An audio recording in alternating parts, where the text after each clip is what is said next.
What's happening, guys? I wanted to touch a little bit on the microphone that I use for my DJI Osmo Pocket. Now, the Osmo Pocket, as we all know, is this lovely tiny little camera that actually fits in your pocket. I wasn't too sure about it initially, but then I now carry it pretty much everywhere I go. I haven't yet used it for a professional shoot, but I use it for personal stuff and travel vlogs and stuff like that. It's a cool little item. I do enjoy using it.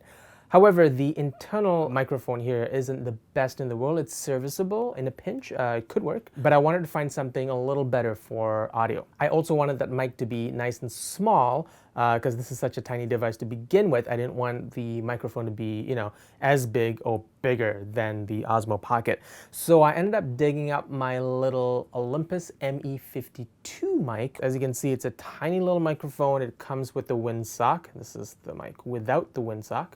And I typically use this as a scratch track mic on my Red Epic as well as my A7 III.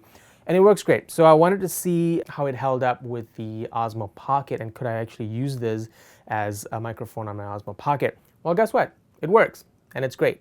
So obviously it fits into the USB-C slot here on the Osmo Pocket with the little DJI microphone adapter, just like that. Boom, and just like that. The nice thing about this mic is you can actually really twist it to any direction you like. So if you want to do this and have it in selfie mode, you can. Or if you're shooting a subject and you want to turn the mic around, you can do that as well. You can actually turn it in any direction. It swings 360 degrees. So any way you want, it's gonna go. So that's really nice. And as you can see, it's nice and small. It fits within the ecosystem of the Osmo Pocket. It really makes sense in my opinion. So I took it for a spin and here are the tests that I did. So when you turn the Osmo Pocket on, just like this, you get a little notification that says audio adapter connected. And that means that your mic is compatible with the Osmo Pocket. So you're all good to go. It's an audio check with the internal mic.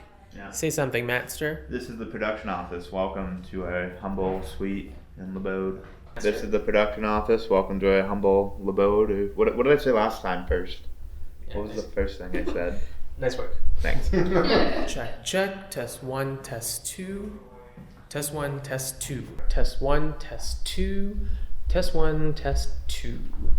All right, so this is an audio check for the DJI Osmo Pocket. This is with the internal microphone on the DJI.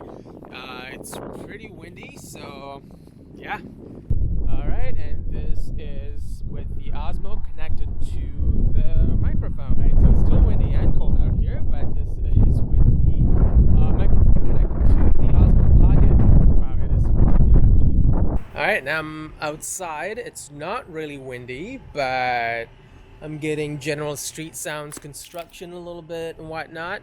And this is an audio check with the Osmo internal mic. Check 1, check 2. This is the Osmo Pocket internal mic. Check 1, check 2. This is an exterior audio check. It's not very windy, but there's lots of street sounds, obviously. And yeah, this is the Osmo Pocket connected to the Olympus ME52 microphone with the DJI adapter. So those were the tests that I did. Nothing truly scientific, but it's more of a day-to-day kind of thing, kind of the situations where I would use it in. Obviously, as you noticed, in high wind situation, you're kind of boned because neither the internal mic nor this mic really captured good audio. But in other situations, when you're indoors especially, it's great, or even general outdoor situation when it's not super windy, the sound's pretty good. Typically, I find that the internal mic sounds a little tinny, but you get a little boost, a little more fuller sounding audio with the external mic. The one thing that I did notice when I brought the footage into Premiere Pro was that because this is a stereo mic, it came in as a 2-channel, and that usually would be totally fine, except it seemed like the left and right channel was slightly out of sync, which gave it an echoey kind of effect. So that kind of blew. But an easy solution to that is to make your audio mono. So just pick either the left or the right channel and you'll be good to go. So there you go. It's a nice little tiny mic that doesn't really add bulk or weight to the Osmo Pocket. I carry it around with me every time I have the Osmo with me. And I guess arguably the only downside to this tiny little mic is you could probably lose this pretty easily. But I've had it for a few years now, and I've never lost it. So yeah, I think it really works. It's super easy to carry around, and I actually put everything in my Tiny Rigs case over here. It is a little larger than the DJI version in terms of width and length. However, instead of carrying a separate case for my Osmo accessories, I can literally put everything in here that I need.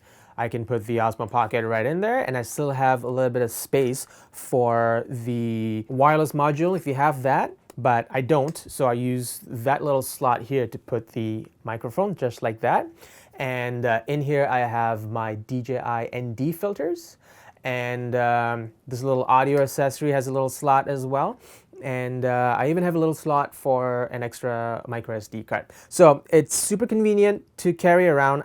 The whole idea of the Osmo Pocket is to fit it in your pocket, right? And obviously we need some accessories to go with it. So this is the perfect case for it, and I really like that. For comparison, here's the DJI case, and this is the Tiny Rig case. And that's basically the size difference.